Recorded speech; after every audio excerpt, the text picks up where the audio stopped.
Bienvenue dans Développement professionnel. Je réponds au nom de Bérénice Absalom Polo. Dans cette vidéo, on va parler de plusieurs sujets, présentation, poignée de main et d'autres comportements importants en milieu professionnel. On commence avec la présentation. Il faut savoir qu'en milieu professionnel, la présentation se fait selon la hiérarchie. Donc, c'est le supérieur ou la supérieure hiérarchique qui a la priorité. La présentation peut se faire selon l'âge, si on a des personnes de même niveau, donc c'est la personne la plus âgée qui va avoir la priorité. Et la présentation peut aussi se faire selon la familiarité. Deux personnes de même niveau, donc on va présenter la personne qu'on connaît mieux à la personne qu'on connaît moins. Donc, on présente un subordonné à un supérieur hiérarchique, quel que soit son sexe. On présente un collègue à un employé d'une autre entreprise. On présente un contact personnel à une relation d'affaires. Et évidemment, la personne qui est plus importante ou plus âgée, c'est elle qui tend la main en premier dans les présentations formelles. Évidemment, quand on se présente, on va utiliser la poignée de main. Les gens vont se donner la main.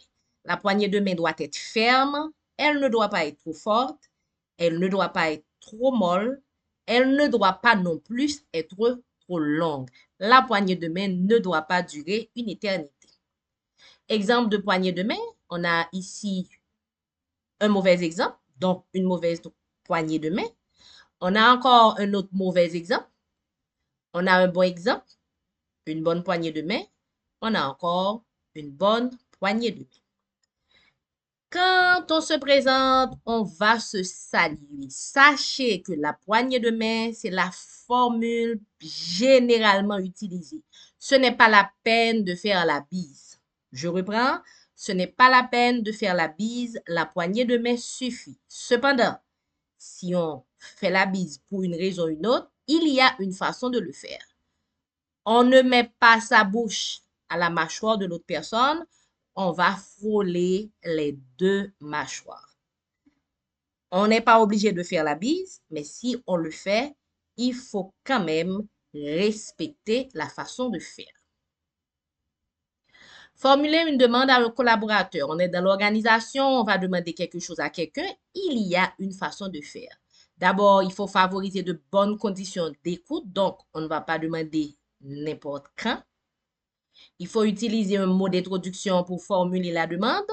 On salue la personne, on demande les nouvelles de la personne. Bref, on a quelques mots d'accroche. Il faut exprimer une demande claire, complète et faisable. On dit exactement ce que l'autre doit faire pour soi. On s'assure de la bonne compréhension de la demande. La personne doit comprendre la demande. La personne doit comprendre quelle contribution elle doit apporter. Et évidemment, on doit s'attendre à un oui ou un non. Quand on demande, la personne peut dire oui, tout comme la personne peut dire non. On n'a pas à se fâcher quand les gens ne répondent pas positivement à nos demandes.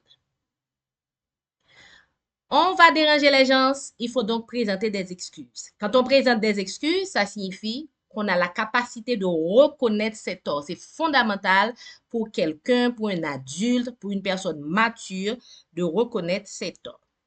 Et évidemment, il faut prêter attention au temps parce que quand même, quand on laisse passer trop de temps, les excuses perdent un peu de leur effet.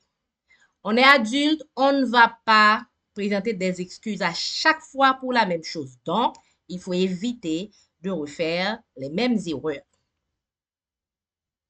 Sympathie, on travaille avec les autres, on va présenter des sympathies, sympathie pour des cas de mortalité, sympathie pour d'autres déboires de la vie. On ne va pas rester indifférent au sort des autres, on ne va pas rester indifférent à la tristesse des autres. Les félicitations, les gens vont réaliser de bonnes choses, les gens vont fêter, les gens seront contents, oui, on doit aussi participer. On va féliciter pour des événements de la vie personnelle, exemple un mariage. On va aussi féliciter pour des réalisations de la vie professionnelle. La personne a bien réalisé un travail, la personne a eu une promotion, donc il faut présenter ses félicitations.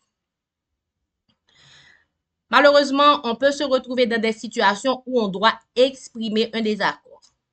Il faut choisir le bon moment. On ne présente pas un désaccord n'importe quand parce que ça va perdre de son effet. Il faut rappeler sur quoi on est d'accord parce que de toute façon, on va trouver quand même des points d'accord. Il faut exprimer clairement le désaccord. C'est pas la personne le problème, c'est sa façon de faire, c'est son comportement par exemple. Il faut exprimer pourquoi on n'est pas d'accord. C'est pas seulement dire qu'on n'est pas d'accord, pourquoi on n'est pas d'accord pour que la personne puisse savoir qu'est-ce qu'elle doit corriger. Et évidemment, certaines fois, il faut ignorer les choses sans importance. Ce n'est pas nécessaire de toujours chercher à avoir raison.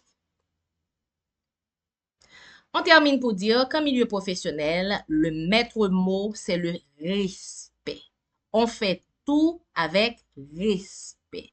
Les salutations se font dans le respect, les demandes dans le respect, les expressions de désaccord se font aussi dans le respect.